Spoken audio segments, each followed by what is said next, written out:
inéquitable ou absurde? C'est surtout compliqué pour vous. On va y revenir. Ce qui est normal, c'est qu'il y ait des conditions. Pour éviter les candidatures farfelues. Ce qui est inéquitable, c'est qu'on les change au cours de route. Expliquez-nous comment ça s'est passé hier soir. Oh, il a été décidé de modifier en cours de route les règles du jeu. Et d'abord, ce n'était pas un très bon présage, parce que quand on change les règles à son avantage, c'est qu'il y a un problème. À l'avantage de qui? À l'avantage d'un espèce de trustee, de candidat qui voudrait rester dans un entre-soi. C'est pas non plus un bon signal à l'attention des électeurs, parce qu'évidemment, ça rend méfiant. Normalement, c'est la primaire de l'alternance. On essaye d'attirer tous les électeurs, les Français, qui veulent l'alternance.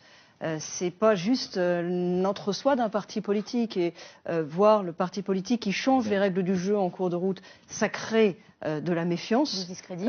Bref, je trouve que c'est pas un bon signal. Pardonnez-moi, il faut expliquer aux gens que c'était pour interdire les parrainages d'élus de gauche. Il me paraît normal, à moins de supprimer la primaire. Moi, vous savez, je suis contre la primaire. Hein. C'est contre la Ve République, la primaire. Puisque, effectivement, on met l'élection présidentielle dans le parti. Donc ça, on sera d'accord. Mais à partir du moment où vous acceptez le principe de la primaire, vous ne pouvez pas dire qu'il y a des parrainages d'élus, des Verts ou des socialistes qui vont vous permettre d'être candidat. Ça, c'est inadmissible pour les électeurs. Sauf que, si vous voulez, ça avait été débattu il y a un an. Oui, d'accord. Les règles de la primaire, elles ont été fixées. Ils sont un peu lents au Parti républicain, elles ont été fixées il y a un an. Et il y a un an, on a débattu des règles d'accès à la primaire. Et on a dit, voilà, il faudrait 2500 adhérents, les Républicains, qui marquent la proximité avec la droite et le centre. Et puis, 250 grands élus, du profil de grands élus, en fait, qui peuvent parrainer pour l'élection présidentielle. Et ceux-là, on ne leur demande pas d'appartenance partisane, parce que c'est le pilier des 2500 adhérents les Républicains qui marquent l'appartenance partisane. Les autres, c'est pour marquer la surface politique. On en a débattu. À l'époque, moi je le sais parce que j'étais numéro 2 du parti, j'ai participé à ces réunions. On en a débattu et on a choisi ça et on l'a validé. Et un an après, pour écarter en fait une sensibilité politique, pour faire le tri, on change les règles du jeu. Moi, je dis seulement que changer les règles du jeu en cours de route, c'est pas envoyer un signal de confiance. Mais est-ce que vous comprenez, par exemple, Frédéric Pechnard qui dit c'est une idée un peu baroque d'aller chercher des voix à gauche. Est-ce que vous comprenez Brice Hortefeux aussi, qui a moqué ce... Il fallait pas l'accepter, alors. Vous pouvez dire, on peut avoir tous les débats qu'on veut sur le fond. Moi, je dis, si vous commencez à changer cette règle-là, laquelle vous changerez demain ? Et d'ailleurs, hier, au bureau politique des Républicains, c'était frappant, il y a eu président du comité d'organisation de la primaire, président du parti, qui sont intervenus l'un et l'autre en disant, bah oui, peut-être qu'on changera encore la charte pour la primaire. Après, ah bon Mais alors on s'arrête quand Si vous voulez, on essaye, j'insiste.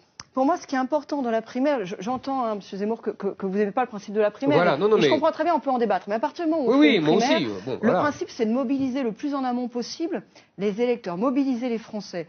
Vous vous souvenez, au moment de la primaire socialiste, on avait regardé avec attention combien il y en avait qui étaient... Ils avaient annoncé 1 million, il y avait eu 2,7 millions, 2,9 millions. Ça avait donné de la force aux candidats, ça avait donné du souffle. Donc, il faut faire venir les Français. Et là, en fait... mais les Français de droite, on a l'air de réduire.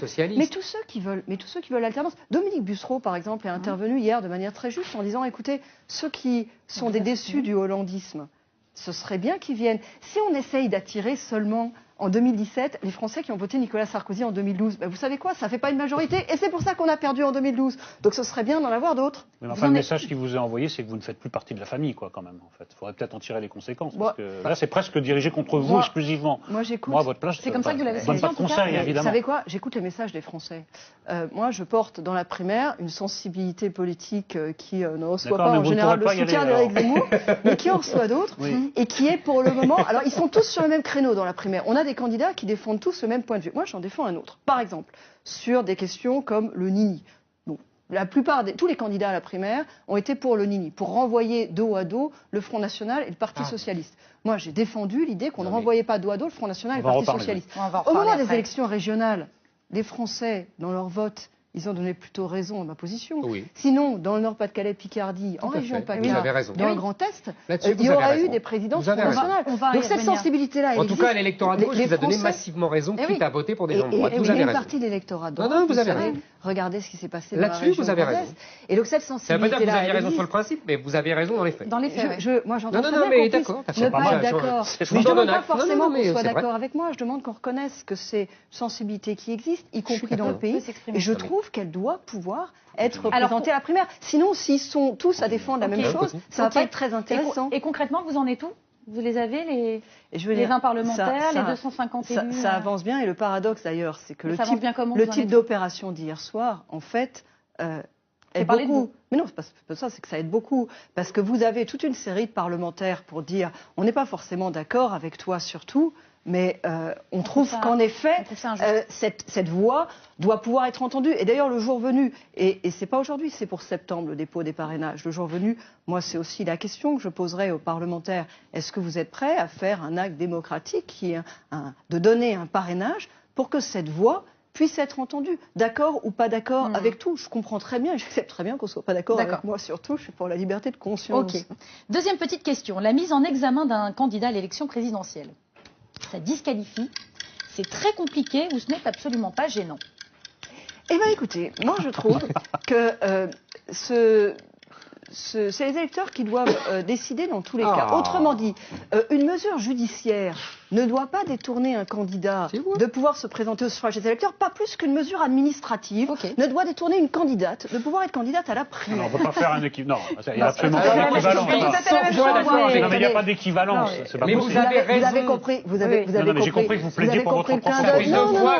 Vous avez compris le clin d'œil. Ce que je veux dire, c'est que le principe de l'élection, c'est que les électeurs tranchent. Moi, je suis d'accord. Et le principe de l'élection, c'est que les électeurs tranchent. Mais les électeurs, ils sont raison. Mais les électeurs, ce n'est pas les juges qui choisissent les candidats. Tant que c'est transparent, tant qu'on sait, ils choisissent. Je ne demande pas que ce soit les juges qui fassent les élections. Je demande juste qu'à partir d'une certaine gravité d'accusations, des accusations qui ne sont pas contestées sur le fond, mais juste sur la forme. On essaie d'échapper au procès par des vices de procédure. Il me semble qu'il y a une obligation morale à partir d'un certain degré. Il ne s'agit pas que les juges, c'est simplement la responsabilité morale de l'apprenti candidat. Mais attendez, Monsieur Molot, là, vous renvoyez à la responsabilité morale de chacun. Absolument. Ça, c'est le choix personnel du candidat. Moi, ce que je dis simplement, c'est que pour ce qui est des règles collectives... Mais c'est aussi la question, hein. Bah non. Moi, vous me demandez mon avis pour ce qui est... Ça n'est absolument pas gênant. Moi, je trouve que d'un point de vue moral, c'est gênant. Évidemment que c'est gênant parce que ça va gêner les électeurs. Mais ce que je veux dire, c'est que c'est un choix personnel. C'est un choix personnel du candidat et c'est les électeurs après qui tranchent. Et moi, je ne trouve pas qu'une mesure judiciaire devrait s'interposer plus qu'une mesure administrative. Simplement, j'aimerais qu'on n'oppose pas des mesures administratives. Ok. Troisième question. Dans le cas d'un... Monsieur. Deux fois raison, ça on arrête là. On arrête là. C'est pour partir une mauvaise pente. On va poursuivre. Troisième question. Dans le cas d'un duel au second tour entre François Hollande et Marine Le Pen en 2017, vous voterez Hollande, vous voterez Le Pen ou vous vous abstiendrez? Hollande. Mais je l'ai dit très clairement. Et j'ai un peu plus loin. Moi, je ne l'ai pas seulement dit, je l'ai écrit. C'est-à-dire que j'avais trouvé, lors des élections cantonales, à l'époque ça s'appelait les cantonales de 2010, que le débat n'avait pas été vraiment purgé. J'ai écrit un livre qui s'appelait Le Front antinational pour dire pourquoi je m'opposais à cette idée du ni-ni. Pourquoi je ne voulais pas qu'on renvoie dos à dos Front National et le Parti Socialiste. À l'époque, d'ailleurs, j'étais ministre numéro 3 du gouvernement. La position n'a pas fait un tel scandale. Et puis d'un coup, en décembre dernier, elle n'a plus pu être entendue à la direction du parti. Et moi, je me suis demandé si ce n'était pas parce que précisément, en décembre dernier, les Français y avaient fait droit au moment des élections régionales. Parce qu'au moment des élections régionales, les Français, ils ont dit ça. Ils ont dit on n'applique pas le nini. Pour nous, on ne le met pas sur le même plan. Ça ne veut pas dire qu'on est devenu socialiste pour les électeurs de droite. Ça veut dire juste que entre les deux, on fait une hiérarchie. Très bien. Et dernière question, être une femme chez les Républicains, c'est une partie de plaisir, c'est un chemin de croix permanent où la question ne se pose pas. La première question est formidable. Alors, je vais vous dire un truc. Moi, non mais j'évite de me la poser. C'est vrai. C'est-à-dire que ça ne vous traverse pas l'esprit? Bien sûr que ça traverse l'esprit. Vous êtes perpétuellement renvoyé à la question du genre. Mais ce que je veux dire, c'est que si vous commencez à vous la poser, vous vous mettez à anticiper les discriminations. C'est-à-dire qu'après, le verre est dans la tête, si vous voulez. C'est-à-dire que vous vous mettez, à vous dire « Ah, mais ils vont penser ça, mais ils vont dire ça ». Et d'ailleurs, c'est pas que la politique, c'est pareil dans la vraie vie. Moi, régulièrement, dans les cercles féminins de débat sur le plafond de verre, l'égalité entre les hommes et les femmes, c'est l'idée que je pose, vous ne laissez pas trop habiter non plus. Il faut se battre, mais il ne faut pas se laisser envahir par la question de la discrimination, sinon on se met à l'anticiper en fait, et quelque part ils ont gagné. Très bien. Alors voici NKM. Monsieur Zemmour, est-ce que vous êtes d'accord sur ce coup-là? On y reviendra plus tard dans une autre émission, parce que alors là, je sens toutes ces fadaises. Tous les mots que vous avez employés pour moi sont des fadaises. Le genre, les c'est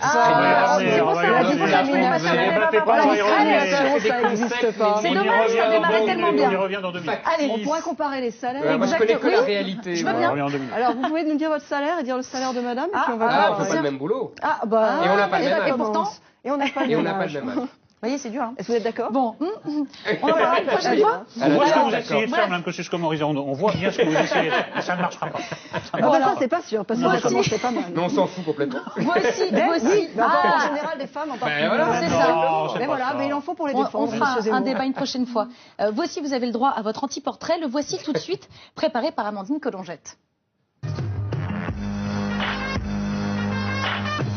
Nathalie Kosciusko-Morizet, un nom pas évident à prononcer, moitié polonais, moitié champenois. J'ai un nom compliqué. Bon. C'est pas du vice, je suis née avec. Et tout comme votre patronyme, vous ne passez jamais inaperçu. Talons hauts, allure bourgeoise, cheveux dans le vent. Vous avez une coiffure hollywoodienne depuis cette campagne électorale. Pourquoi? Monsieur Tréhard, je ne veux pas de commentaires sur votre coiffure. Pas de commentaires là-dessus. Non, mais sur votre coiffure, moi ça m'intéresse pas. Vous êtes en train de manger mon temps d'expression sur mon projet. Je voudrais parler de mon projet pour Paris, monsieur Tréhard. Et oui, bien plus intéressant que votre physique, votre front parler, une marque de fabrique, le style NKM, vous dites trop facilement ce que vous pensez. Elle emploie souvent un langage fleuri, Nathalie Kosciusko-Morizet. C'est ce qui la singularise aussi, c'est-à-dire qu'elle est son fils. Voilà, elle va dire si c'est comme ça sera comme ça sera pas autrement, elle va pas mettre les formes, on va dire. Et les premiers à en pâtir, ce sont vos petits collègues républicains. Et oui, vous n'êtes pas tendre avec eux, on s'en souvient. Il y a eu ce jour où vous n'avez pas hésité à dénoncer la lâcheté de Jean-Louis Borloo et Jean-François Copé. Je peux pas vous dire que ça m'a pas fait de peine. C'est que quand on est injurié, on a toujours un peu de peine. Enfin écoutez, c'est excusé, donc là c'est rien que... Dernière fronde en date, votre critique du nini de Nicolas Sarkozy au régional. Croire que le parti se renforce en s'épurant, c'est une vieille idée stalinienne. NKM et Sarko. Compliqué à dire où en sont leurs relations. Ça a été en dents de scie pendant toutes ces années où ils ont travaillé ensemble. Depuis, le président vous a débarqué, il vous boude. Peu importe, vous semblez n'avoir besoin de personne et ne pas être touché par les sobriquets désagréables que l'on vous donne. Faux folle pour le maire, tête de mule pour Nicolas Sarkozy, dingue pour Jean-François Copé. Sympa. Et vous foncez tête baissée dans la course à la primaire. Mais NKM, n'êtes-vous pas au fond un peu seul? Il fallait en quelque sorte qu'elle se désolidarise, qu'elle s'éloigne de Nicolas Sarkozy. Pour avoir ce positionnement qu'elle a aujourd'hui, c'est vrai, particulier, un peu solitaire. On ne connaît pas aujourd'hui de députés, de parlementaires qui se disent NKMistes, comme il y a des sarkozystes, comme il y a des juppéistes, comme il y a des leméristes. Enfin, difficile quand on pense à vous d'oublier vos envolées lyriques qui vous jouent parfois des tours. Il y a eu les moments de grâce dans le métro parisien, puis cette cigarette fumée avec des SDF. Mais vous ne vous laissez pas abattre, vous ne manquez pas d'ambition. Vous ne pas être agressif, j'aimerais rentrer dans le parking. Peut-être grâce à votre CV polytechnicienne service militaire de la marine à Djibouti. Ingénieur des eaux et forêts, n'en jetez plus, la cour est pleine, mais voilà, vous avez perdu des batailles comme celle de la mairie de Paris. Alors NKM, présidente, vraiment? Est-ce que vous y croyez vraiment? Oui. et plus tous les jours, je vais vous dire, parce que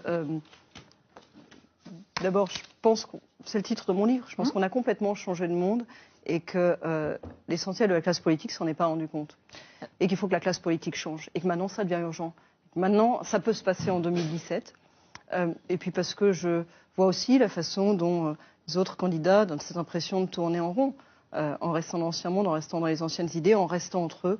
Je pense que c'est pas ça qu'il nous faut. Alors justement, vous parlez de votre livre, comme tous les candidats à la primaire, vous aussi. Vous en avez publié un, Nous avons changé de monde chez Albin Michel. Alors, Michel, pardon, la synthèse. Une question, c'est tout de suite dans l'apostrophe de Nolot. Alors, Madame Kosciusko-Morizet, la première phrase de votre livre nous renseigne sur ce qui vous distingue de la plupart de vos concurrents à la primaire des Républicains. Je vous cite: « Quand j'ai participé à ma première élection en 2002 à 29 ans, alors on fait un rapide calcul mental, oui, vous êtes jeune, mais d'être jeune serait-il tout ce qui vous sépare de vos rivaux plus âgés, à l'exception récente de Geoffroy Didier.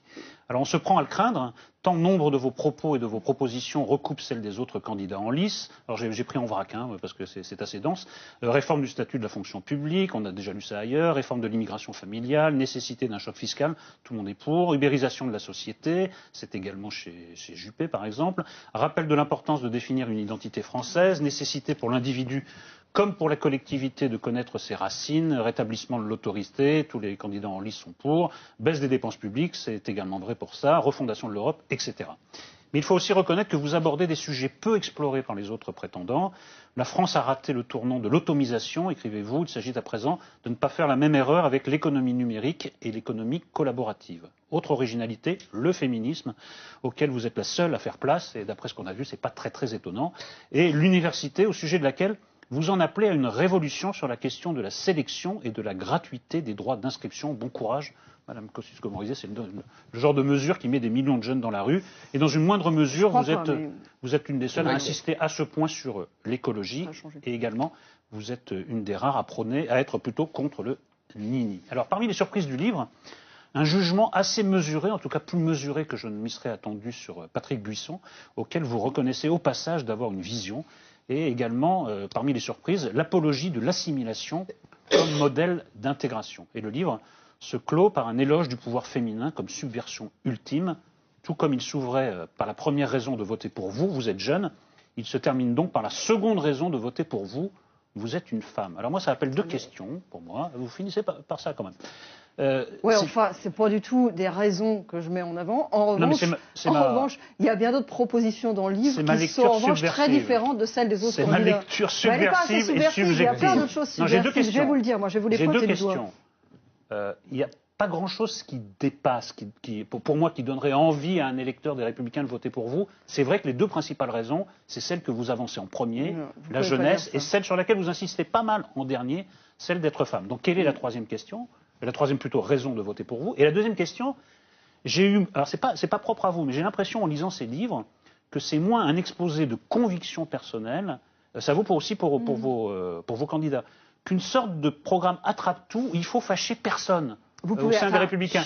Ni la veine centriste, ni la veine droitière, et j'y vois un effet très pervers des primaires. En fait. Voilà les deux questions. Je ne veux pas mettre en doute le fait que vous l'ayez lu, mais à vous entendre, franchement, j'y crois pas. Parce que mon livre... Je résume. Bah oui, mais complètement à côté. Très mauvaise note, élève Nolo. C'est un livre. C'est un livre sur l'idée que le monde a complètement changé.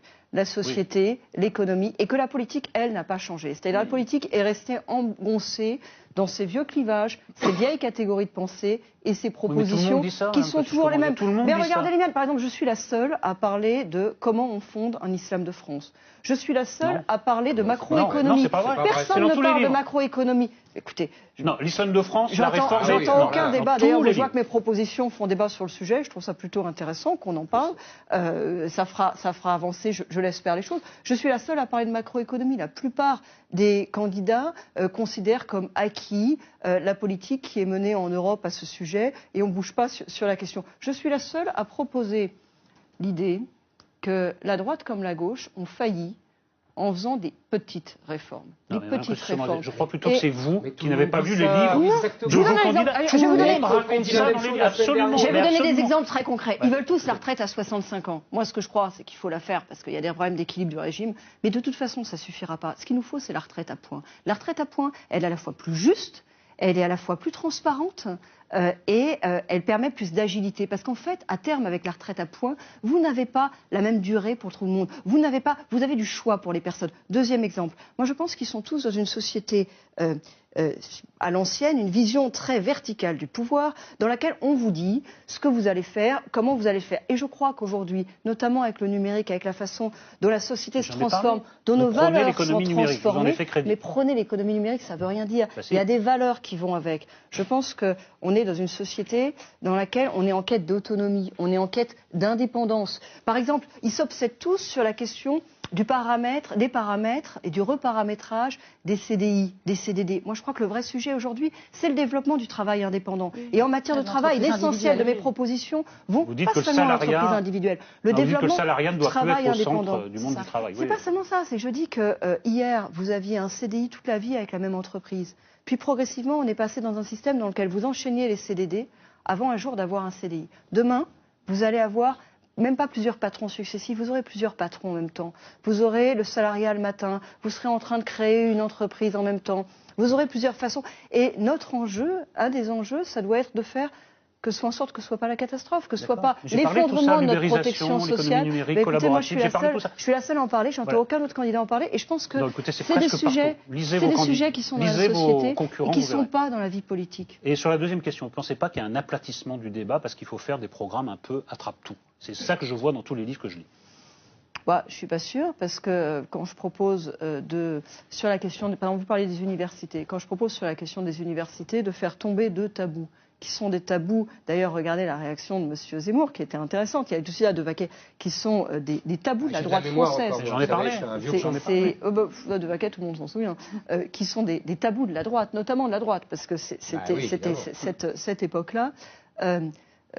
C'est pas des propositions qu'on trouve ailleurs, et moi je pense que c'est des propositions qui sont indispensables. C'est-à-dire qu'en fait aujourd'hui, on a un système qui est hypocrite, c'est-à-dire qu'on dit qu'on ne fait pas de sélection à l'université, mais en fait on fait de la sélection par l'échec, parce qu'au bout de 3 ans, la moitié de ceux qui étaient inscrits au début ne sont plus là. On fait la sélection par l'argent, parce que quand l'université tombe en qualité, et ben c'est ceux qui ont les moyens d'aller faire des études à l'étranger ou d'aller faire un petit complément de diplôme pour faire reluire un peu le CV qui s'en sortiront.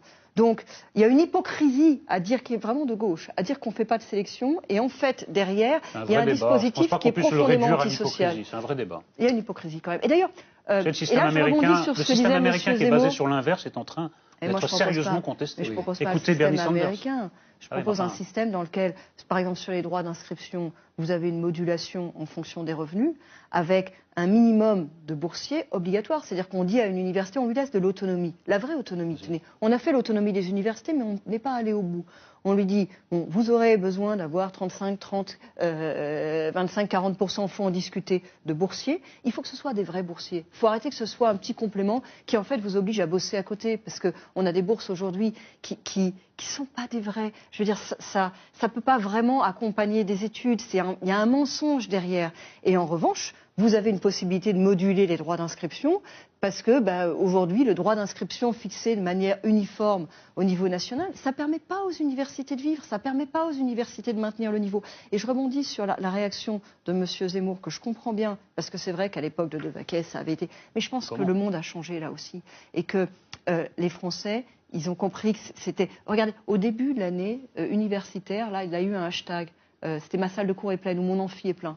C'était tellement bondé dans les universités, vous vous souvenez, que les élèves eux-mêmes se sont mis à protester et à dire c'est pas des conditions de travail possibles. Ça a toujours été le cas. Ah non, mais ça, c'est une contestation qui monte dans l'université aussi, y compris du côté des profs.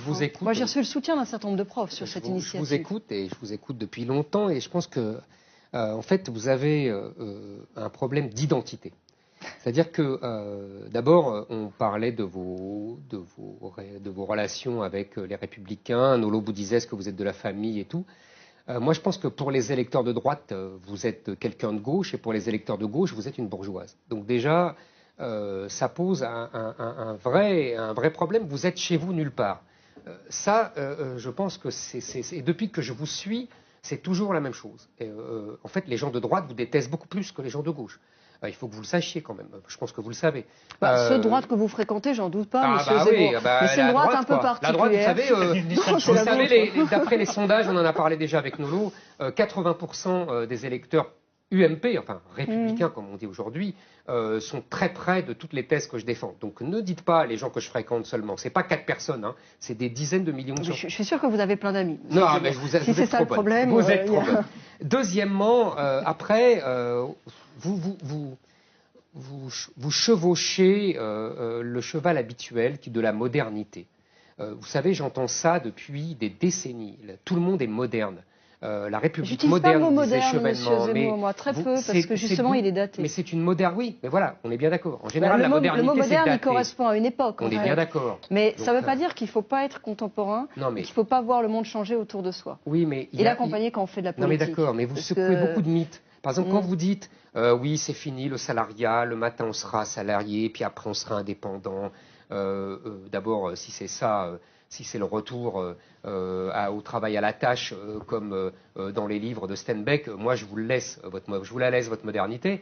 Et deuxièmement, c'est un mythe. Aujourd'hui, il y a quand même 85% de salariés qui sont en CDI, contrairement à ce qu'on nous bassine. Et quel pourcentage de ceux qui trouvent un emploi qui trouvent en CDI? Mais parce qu'au départ, ils le trouvent en CDD. Mais vous êtes de mauvaise foi. Parce qu'on fait très peu de CDI. Vous êtes de mauvaise foi comme tous les gens de CDI. droite aujourd'hui. Il y a le stock c'est des CDI. Et oui, puis ça fait 80% le stock. Les nouveaux, c'est des CDD. Oui, mais les CDD, ils finissent par rentrer en CDI. Pas souvent. Mais bien sûr que si. Pas tous, ils sont 80% à rentrer en CDD. Mais finalement, ils agrègent le CDI. Vous avez beaucoup de Français qui enchaînent des CDD et de l'intérim. Et c'est une tendance du marché du travail. Mais je sais. Et l'auto-entrepreneuriat, d'ailleurs, est venu se brancher là-dessus. Mais c'est loin d'être le cas de tous. Vous avez des entreprises qui ne veulent plus embaucher en CDI. Mais sinon, le stock aurait fondu, Madame Kosciusko-Morizet. Votre stock de 85%, je vous parle des tendances du marché du travail. Je suis d'accord avec vous sur le fait que 85% des gens aujourd'hui qui travaillent sont en CDI.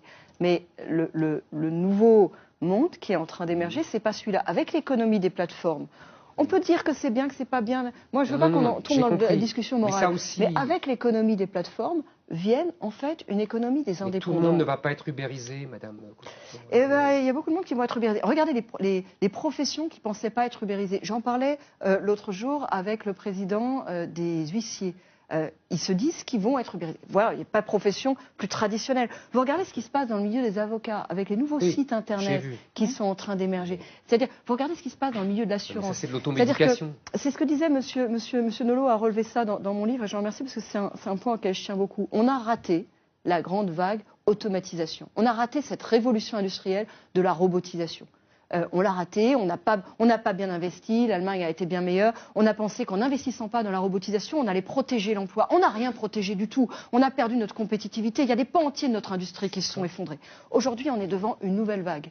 C'est celle de l'ubérisation. C'est celle de la numérisation. Elle n'attaque pas l'école bleue, elle attaque l'école blanc. Elle attaque d'une certaine manière la classe moyenne.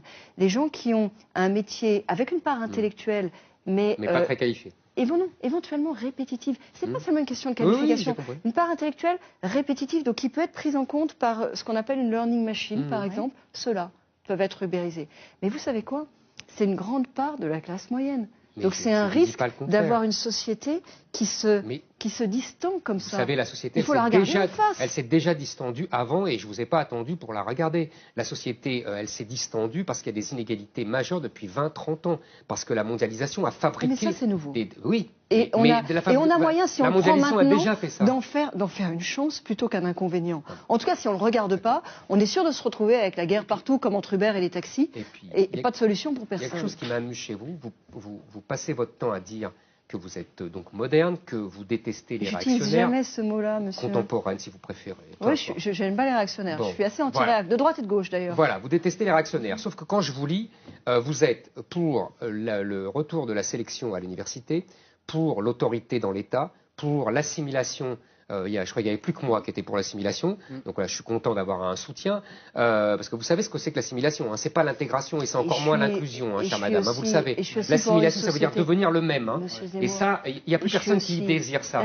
Plus réactionnaire que tout ce que je viens de dire, il n'y a pas. Très monsieur. Non, moi je suis pour. Mais au moins. Le mot, enfin, il y a une querelle, d'ailleurs, je le dis, il y a une querelle théologique sur les mots assimilation et intégration. C'est pas la même chose. Et il faut regarder précisément ce qu'on met derrière. L'assimilation, ça veut dire se retrouver sur l'essentiel. Ça veut dire se retrouver sur ce qui fait société. Ça ne veut pas dire devenir. Ça, c'est l'inclusion. Ça veut pas dire retrouver et faire France pas dire devenir les mêmes. C'est du pipeau, ça, madame. Mais attendez, rentrons dans le détail. L'assimilation, je sais ce que c'est, moi. Rentrons dans le détail. Moi, je suis pour une société de liberté, aussi bien sur les questions d'économie que sur les questions de société. Et troisième pilier, je considère que la liberté, ça se défend. Et donc ça m'amène à avoir des positions plutôt strictes sur les questions régaliennes parce que je considère que la liberté, ça se défend. La plupart de mes concurrents sont pour moi d'un libéralisme unijambiste. Et ça, je trouve ça inquiétant, parce que je trouve ça assez chinois, c'est-à-dire que c'est chinois au sens de la société chinoise. C'est-à-dire qu'ils sont libéraux sur les questions économiques, et puis alors quand on vient aux questions de société, ils deviennent très conservateurs. Mais moi, penser qu'un chef d'entreprise sait ce qui est bon pour sa société, et que vous-même, particulier, ne sauriez pas ce qui est bon pour votre vie, je trouve ça... non, mais vous avez 1000 fois raison. En plus, vous êtes cohérente, puisque moi je dis toujours aux gens de droite qu'ils ne comprennent pas que le marché qu'ils bénissent en matière économique a des conséquences sur les relations sociales et sur les relations, la famille, l'évolution du mariage pour tous, etc., etc. Donc tout ça a un lien, je suis 1000 fois d'accord avec vous. Mais ne venez pas dire dans ce cas-là, ne venez pas dire que vous êtes pour l'assimilation. Vous êtes contre l'assimilation. L'assimilation, vous utilisez le même mot. Oui, non, mais ou alors vous ne comprenez pas ce que c'est, ou alors ne venez pas dire... Monsieur Zemmour, c'est pas parce qu'on n'est pas d'accord avec vous qu'on ne comprend pas. L'assimilation n'est pas forcément de la contrainte. L'assimilation, et c'est ce que j'écris précisément... Non, l'assimilation, et c'est ce que j'écris précisément, pour moi, c'est l'idéal républicain. L'idéal républicain, c'est non, l'idéal républicain, c'est la République, c'est l'assimilation. Seulement l'assimilation. Pour moi, l'idéal républicain, c'est l'assimilation. Mais l'assimilation, c'est pas comme Monsieur Zemmour le dit, d'être exactement comme Monsieur Zemmour le dit, comme 150 ans d'histoire de la République l'a fait. Là, en l'occurrence, c'était vous qui le disiez à l'instant, c'est pas 150 ans d'histoire de la République qui était sur le plateau. Je vais vous donner un exemple. Madame, je vais vous donner un exemple d'assimilation. On peut être d'accord. Non, je vais vous donner un exemple qui s'est fait pendant 2 siècles, que j'ai déjà donné à Nolo 10 fois. Ici, c'est très simple. Pendant 2 siècles, la République a imposé le choix des prénoms. Il fallait choisir le prénom de son enfant dans le calendrier, c'est-à-dire un prénom qu'on appelait français et qui était en fait chrétien. Les générations d'immigrés ont appliqué scrupuleusement cette règle d'assimilation républicaine. Depuis 30 ans, tout le monde a envoyé valser ça, et la loi... Et pas seulement les populations immigrées. Et les populations immigrées en premier, les populations populaires avec Kevin et compagnie, et la loi a reculé, la loi a renoncé. C'est breton. Mais... Bah si, c'est vrai. Alors là, pour le coup... N'en parlons pas de Kevin. Mais attendez, c'est scandaleux d'appeler son fils Kevin. C'est quoi votre problème? Et Eric, vous savez ce que c'est scandinave. Et alors? Vous portez un nom scandinave. En plus, vous êtes brun. Eh ben oui, alors. Justement, c'est la France. Quelque chose qui s'est passé. C'est ça la France, justement. Eh ben voilà, je vous dis pas autre chose. Bah non, justement. Mais vous n'avez pas compris ma question. Ça fait des décennies. Attendez, je crois que j'ai compris votre question et je vais y répondre si vous voulez. Ça fait la France s'honore d'avoir su accueillir et faire place à des générations successives, dans lesquelles vous avez trouvé les républicains espagnols, vous avez trouvé les immigrés italiens qui sont venus en très grand nombre. Ils sont repartis en très grand nombre aussi. Oui, il y en a quand même qui sont restés, M. Zemmour. 2 tiers selon M. Milza, je vous apporterai les chiffres. Vous avez trouvé les juifs allemands et les juifs ashkénazes. Vous ne répondez pas à ma question. Les prénoms. Et ils sont tous venus. Et pour moi, ils se sont assimilés. Oui. Et ça n'empêche pas d'avoir des différences. Vous allez dans... Mais répondez à ma question sur les prénoms.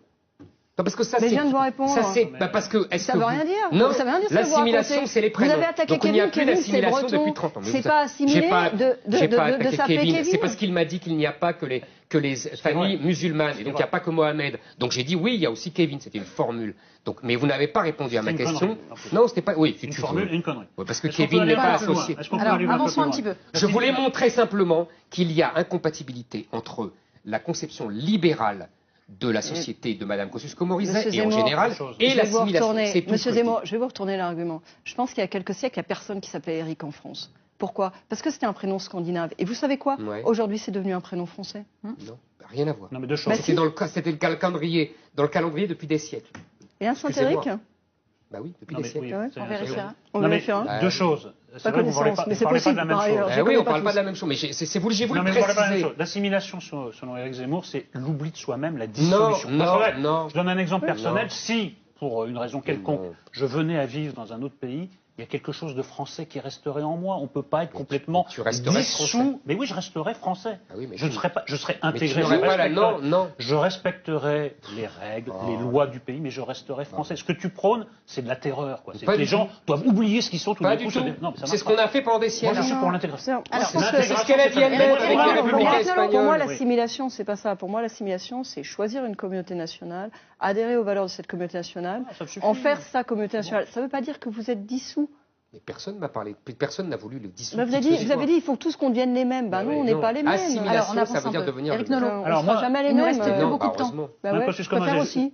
Juste une chose, ce que je regrette aussi dans ce livre, c'est que l'exigence programmatique fait que vous avez assez peu. Mais c'est pas un livre programme, Monsieur Nolot. C'est-à-dire que je voudrais qu'on se mette d'accord. Ce qu'il faut faire, ce qu'il faut plus faire, etc. Non, il y a un ou deux chapitres qui parlent de mesures, mais c'est un livre qui propose d'abord une vision de ce que doit être la politique, de ce que devient la société.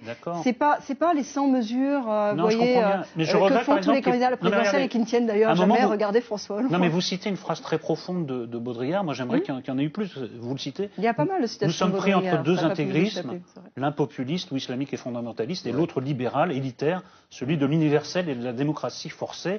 Et il veut un usage profane du sacré. Y a-t-il place entre les deux pour un usage profane de la liberté? Moi, j'aurais aimé en connaître plus plutôt que vos règlements de compte avec la gauche parisienne. En l'occurrence, il y a tout un chapitre sur cette question-là. Mais oui, enfin, j'aurais aimé plus, oui, sur ce chapitre-là. Il y aura peut-être un autre, Non, mais pourquoi? C'est un travail d'un an. Non, je trouve ça masochiste. Je trouve ça plus fondamental. Non, mais je trouve ça plus fondamental. Et je veux votre réponse. Vous pas aimer le livre, mais c'est pas une je veux votre réponse. Y a-t-il place pour un usage profane de la liberté? Ah ben moi, je souhaite qu'il y ait place. Je me bats pour ça. C'est ça d'ailleurs, c'est un des messages du livre, c'est un usage profane de la liberté. Ce qui ne veut pas dire d'ailleurs la négation des perspectives religieuses. Je parle beaucoup de religion, je parle de la religion catholique, je parle beaucoup de comment aussi travailler à un islam de France, et je fais des propositions en la matière. Donc je ne nie pas l'existence du fait religieux qui est puissant dans notre société, qui revient avec force, mais pour moi, la République, c'est l'usage profane de la liberté.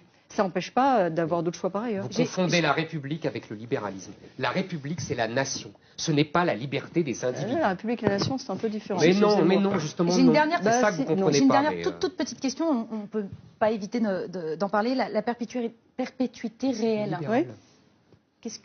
Comment vous la définissez? Vous voyez, moi autant, je me suis opposée très tôt au projet d'échéance de nationalité, dont je trouve qu'il ne sert absolument à rien, si ce n'est à diviser les Français et la classe politique. Mais vous comprenez que ça fasse autant je trouve, bien sûr, autant je trouve qu'il y a une vraie question, qui est qu'est-ce qu'on fait quand ils sortent? Parce que le problème aujourd'hui de notre dispositif, c'est que quelqu'un qui est condamné à la réclusion criminelle à perpétuité, donc il y a écrit réclusion criminelle à perpétuité, et vous dites que c'est perpétuité, sauf qu'en fait, c'est une période de sûreté, aujourd'hui de 22 ans, qui pourrait être portée à 30 ans, mais c'est une période de sûreté à l'issue de laquelle peuvent être prononcés des aménagements de peine. Je trouve qu'au regard des nouveaux visages du terrorisme, ça pose 3 problèmes. Parce qu'ils sont trop jeunes? D'abord, ils sont de plus en plus jeunes. Un des terroristes du Stade de France, il avait 18 ans. Salah Abdeslam, il a 26 ans. Il y a une deuxième raison, c'est que c'est un terrorisme qui est dans la dissimulation, qui intègre dans son idéologie la dissimulation. Ils lui ont même donné un nom. Dans les années 80-90, ce n'était pas exactement la même logique. Alors vous me direz quel rapport? Le rapport, c'est que les aménagements de peine, ils se font notamment sur la base du comportement en prison. Et quand vous parlez avec tous ceux qui sont proches en milieu judiciaire ou carcéral, un comportement absolument... Un comportement parfait. Et donc, les aménagements de peine, ils en bénéficient. Et il y a un troisième problème, qui est qu'avec la médiatisation, et Daesh utilise de manière formidable les médias, de manière manipulation incroyable, avec la médiatisation, ils deviennent des icônes, ils deviennent des référents dans un certain milieu. Et donc, au moment de leur potentielle sortie, ils ont un pouvoir de